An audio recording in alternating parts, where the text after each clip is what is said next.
Most important meeting ছিল president Xi জিনপিংয়ের সাথে আমাদের চিফ অ্যাডভাইজার প্রফেসর ইউনূসের বায়োলেটারাল মিটিং, এবং এটা আমি বলবো যে এটা একটা গ্রান্ড সাকসেস ছিল।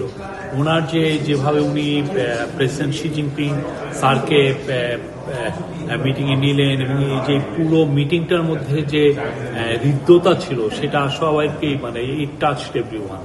এতে বোঝা যায় যে তাকে প্রফেসর ইউনূসকে কি কতটা উঁচু স্তরের লিডার হিসাবে ওনারা দেখছেন এবং কতটা তার সাথে মানে বাংলাদেশের সাথে তারা কতটা ভালো সম্পর্ক করতে চান। চায়নার সাথে আমাদের যে সমস্ত ইস্যুগুলো আছে, যেগুলো বিষয়ে আমরা চায়নার সত্যিকার অর্থে সাপোর্ট চাচ্ছি, সেই বিষয়গুলো উনি বলেছেন। এবং সবচেয়ে ইম্পর্টেন্ট যে জিনিস যে প্রত্যেকটা বিষয়েই চাইনিজ প্রেসিডেন্ট পজিটিভ কনসিডারেশনের কথা বলেছেন। উনি বলেছেন যে প্রফেসর ইউনূসকে এবং তার গভর্নমেন্টকে তারা ফুল সাপোর্ট দিচ্ছেন।